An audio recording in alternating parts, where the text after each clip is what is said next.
एक दामाद अपनी ही सास के साथ चक्कर चलाने लगता है, उसके साथ प्यार करने लगता है और उसका प्यार इतना ज़्यादा बढ़ जाता है कि अपनी ही सास के साथ संबंध बनाने लगता है। इसका नतीजा यह होता है कि उसकी जो सास रहती है उसके बच्चे की माँ बनने वाली हो जाती है।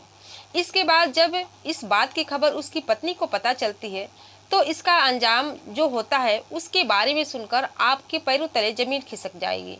दोस्तों, ये कहानी बहुत ही इंटरेस्टिंग कहानी है, बहुत ही रोचक कहानी है। इस कहानी को आप लास्ट तक देखिएगा। तो आइए जानते हैं इस कहानी की पूरी जानकारी इस वीडियो के माध्यम से। तो दोस्तों, मैं हूं ज्योति कुशवाहा और आपका ज्योति वॉइस चैनल में स्वागत है। दोस्तों, रोजाना की तरह वीडियो में आगे बढ़ने से पहले आपसे रिक्वेस्ट है, अगर आप मेरे चैनल पर नए हैं तो वीडियो को लाइक कर दीजिएगा, शेयर कर दीजिएगा, चैनल को सब्सक्राइब जरूर करिएगा ताकि हमारा हौसला बढ़ता रहे और आप लोग के बीच में मैं ऐसे ही नए नए इंटरेस्टिंग वीडियो ला सकूँ। तो दोस्तों, आज की जो ये सच्ची घटना है, ये घटना है मुंबई की। मुंबई में एक संजना नाम की लड़की अपने माता पिता के साथ रह रही थी। जब वो 5 साल की थी तभी उसके पिताजी की मौत हो जाती है। उसकी जो माँ रहती है अपनी बेटी की बहुत ही अच्छे तरीके से परवरिश करती है, उसका पालन पोषण करती है। ये बड़ा होती है, मुंबई में रहकर एक कॉलेज में अपना वो पढ़ाई पूरी करती है।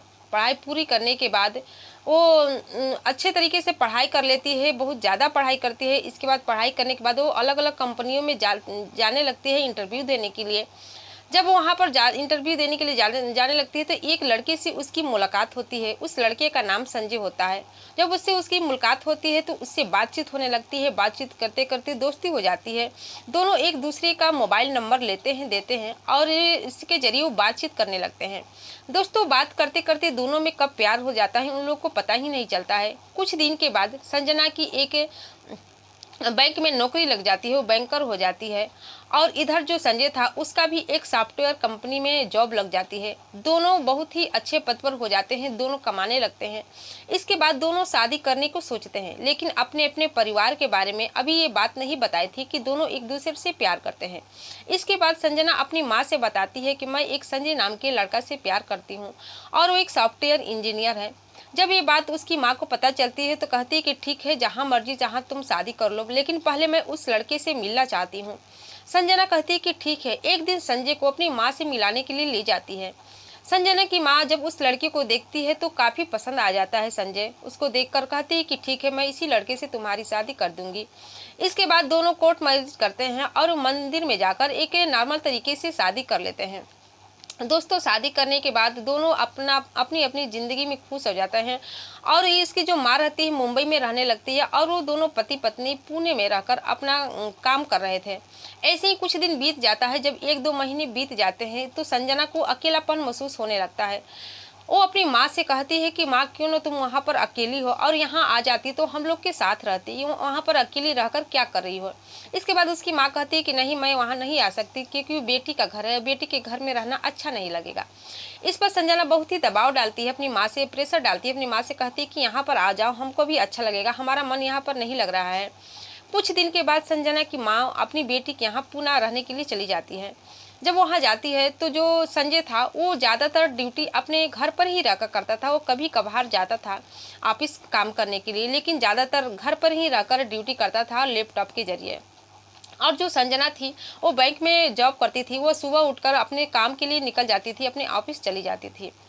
जब इसकी माँ, संजना की माँ जाती है तो वहाँ पर बहुत ही अच्छी तरीके से घर संभालने लगती है। संजना तो सुबह उठकर काम पर चली जाती थी। इसके बाद इसकी माँ खाना बनाती, दोनों के लिए खाना वाना बनाती, साफ़ सफाई करती और संजय ज़्यादातर घर पर ही रहता था। उसके लिए खाना वाना देती, उसके कपड़े लते सब धोती, सब काम करती थी। ऐसे ही करते करते पूरा घर संभालने लगती है। संजना को भी अच्छा लगने लगता है।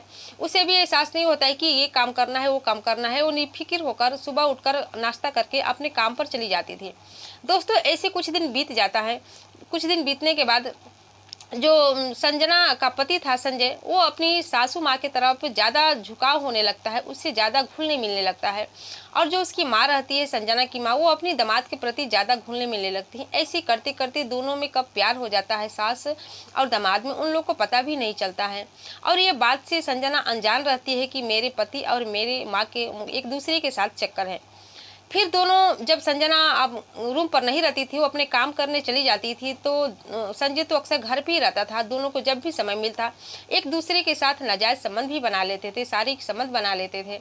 लेकिन यह बात संजना को बिल्कुल पता नहीं था। धीरे धीरे समय बीतता जाता है, ये अपनी सास की तरफ ज़्यादा ध्यान देने लगता है, वो सास से अच्छा व्यवहार करने लगता है और जो संजना थी उसके साथ रूखा व्यवहार करने लगता है। संजना के साथ अच्छा सा बात भी नहीं करता था और संजना को टाइम भी नहीं मिलता था कि वो अपने पति को टाइम दे। वो अक्सर काम से घर लौटती थी तो थक हार कर आती थी और खाना खाने के बाद चुपचाप सो जाती थी। ऐसे संजय बहुत ही उदास रहने लगता था, इसलिए वो अपनी पत्नी से अच्छी तरीके से बात भी नहीं करता था। कुछ भी बोलती थी तो बेरुखी से व्यवहार करता था। संजना को समझ में नहीं आ रहा था कि आखिर उसका पति ऐसा क्यों कर रहा है। वो सोच रही थी कि माँ के साथ तो अच्छा व्यवहार करता है, वो माँ से अच्छी तरह से बात करता है, लेकिन मुझसे अच्छी तरह से बात बिल्कुल भी नहीं करता है। ऐसा उसे क्या हो गया है।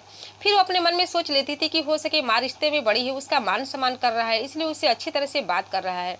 ऐसे करते करते कुछ दिन बीत जाता है, लेकिन दोनों पति पत्नी में इसी की वजह से पता नहीं दोनों में लड़ाई होने लगते हैं। जो लड़ाई होने लगते हैं, इसके बाद एक दिन संजय कह देता है कि मैं तुम्हें तलाक दे दूंगा। जब ये बात संजना सुनती है तो बहुत ही आश्चर्यचकित हो जाती है। उसे समझ में नहीं आता कि इतनी सी छोटी बात के लिए इतना बड़ा बतंगड़ बना रहा है, आखिर तलाक की बात क्यों कर रहा है। फिर वो अपनी जिद पर आ जाती है और संजय से बात ही नहीं करती है और इधर संजय भी उससे बात नहीं करता है। इसी वजह से दोनों में इतना नफरत हो जाती है कि दोनों एक दूसरे से गुस्सा होने लगते हैं, दोनों एक दूसरे से लड़ाई करने लगते हैं। जब ये बात इतनी तक हो जाती है कि दोनों एक दूसरे से तलाक भी ले लेते हैं, दोनों अलग अलग हो जाते हैं। ऐसा करने के बाद फिर संजना जो रहती है वो कहीं दूर चली जाती है। अब दूर पर आकर अपनी ड्यूटी करने लगती है। उसकी जो बैंक जो काम करती थी उसका जो ट्रांसफ़र हो जाता है अहमदाबाद, गुजरात के अहमदाबाद में अपने काम करने के लिए चली जाती है और जो संजय है वहाँ पर आकर काम करने लगता है। ऐसे ही वक्त बीतता जाता है, लेकिन जो उसकी सास थी, संजय की सास यानी कि संजना की माँ, वो उससे मिलना जुलना नहीं छोड़ता था, उससे मिलता जुलता ही था। ऐसे ही करते करते दोनों एक दूसरे के साथ शादी भी कर लेते हैं और शादी करने के बाद संजना की जो माँ है वो माँ बनने वाली भी हो जाती है। एक दिन संजना अपनी माँ को कॉल करती है और कहती है कि माँ आप यहाँ पर अहमदाबाद आ जाओ, हम यहाँ पर अकेले हैं, आप आ जाएंगे तो साथ में रहेंगे। इसके बाद जो संजना की माँ है वो वहाँ पर जाना नहीं चाहती थी, क्योंकि वो संजय के साथ रहना चाहती थी और संजय से शादी भी कर ली थी, लेकिन संजना को ये बात बताई नहीं थी और संजना को भी इस बात की खबर नहीं थी कि उसकी माँ मेरे तलाकशुदा पति से शादी कर ली है। वो बहाना बना देती है, कहती कि मैं यहाँ पर मुझे कुछ काम है जिस वजह से मैं तुम्हारे यहाँ नहीं आ पाऊँगी, अगर मुझे जब ये टाइम मिलेगा मैं वहाँ पर आ जाऊँगी, तुम चिंता मत करो। जब ये बात संजना सुनती है तो कुछ नहीं बोलती है, चुप हो जाती है। दोस्तों ऐसे ही दिन गुजर जाता है। जो संजना की माँ है एक अच्छे स्वस्थ बेटी को जन्म देती है। ऐसे ही करते करते कम लगभग साल भर बीत जाते हैं। फिर एक दिन जो संजना रहती है अपनी माँ से मिलने के लिए आती है। जब माँ से मिलने के लिए मुंबई आती है तो दरवाज़ा खटखटाती है, तो जो दरवाज़ा खोलता है वो संजय रहता है। संजय को दरवाजे पर देखकर संजना बहुत ही आश्चर्यचकित हो जाती है। सोचने लगती है कि ये यहाँ पर क्या कर रहा है, जिससे कि मेरा तलाक हो चुका है, मेरे घर पर क्या कर रहा है। जब अंदर जाती है तो अंदर का नज़ारा देखकर हैरान और परेशान हो जाती है। दरअसल वो देखती है कि उसकी माँ एक चारपाई पर बैठी है और एक गोद में एक छोटी सी बच्ची को ली हुई है।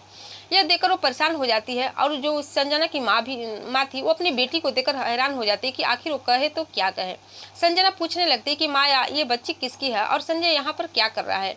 उसकी माँ को समझ में नहीं आ रहा था वो क्या करे, सही बोले या झूठ बोले। वो बता देती है कि मैंने संजय से शादी कर ली है और ये बच्चा संजय और मेरा है, बेटी मेरी है। जब ये बात दोस्तों संजना सुनती है तो उसके पैरों तले जमीन खिसक जाता है। उसे आगे की पूरी कहानी याद आने लगती है कि इसी वजह से संजय मुझ पर ध्यान नहीं देता था, मुझसे बेरुखी से बातें करता था, मुझसे लड़ाई करता था और मेरे से ज़्यादा ख्याल मेरी माँ का रखता था। लेकिन वो समझ नहीं पा रही, उस समय समझ में नहीं पा रही थी। आज उसकी सब बातें याद आ रही थी कि हो न हो यही वजह थी। इन दोनों का चक्कर बहुत पहले से ही था। वो अपनी माँ को बुरा भला बोलने लगती है और कोसने लगती है। कहती है कि तुम ऐसी माँ हो जिसने अपनी बेटी के घर को ही बर्बाद कर दिया। अगर तुम्हें शादी ही करनी थी किसी गैर मर्द से कर लेती, तुम्हें मेरा पति ही मिला था, मेरी ज़िंदगी बर्बाद करती। वो कहती है कि तुम मेरी माँ नहीं, तुम मेरी दुश्मन हो। बहुत सारा बातें ऐसे सुनाती है अपनी माँ को, लेकिन उसकी माँ एक शब्द भी नहीं बोलती है। बोलेगी तो क्या करेगी, क्योंकि गलती तो उसी की माँ की ही थी। इसके बाद दोस्तों जो संजना है वहाँ से अपनी जहाँ पर नौकरी करती थी अहमदाबाद चली जाती है और जो संजना की माँ थी वो अपने दामाद यानी कि अपने पति के साथ रहने लगती हैं। दोस्तों आजकल के युग में ऐसी ऐसी कलयुगी माँ है जो कि अपने स्वार्थ के लिए अपनी बेटी का घर बर्बाद कर देती है। अपने सुख के लिए नहीं सोचती कि वो क्या कर रही है, सही कर रही है या बुरा कर रही है। वो अपने दामाद के साथ ही संबंध बना लेती है और उसकी बेटी का रिश्ता हमेशा हमेशा के लिए टूट जाता है। तो दोस्तों ये घटना सुनाने का उद्देश्य आपको दुखी करना, परेशान करना नहीं था, बल्कि जागरूक करना था, सचेत करना था कि आप भी सावधान हो जाइए, सतर्क हो जाइए और अपने परिवार का ख्याल रखिए।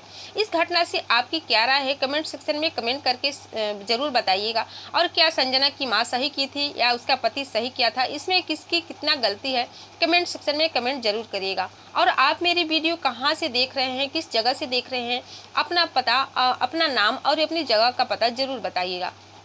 फिर मिलते हैं दोस्तों अगले दिन नई वीडियो के, नई घटना के साथ, नई कहानी के साथ। तब तक के लिए जय हिंद, जय भारत।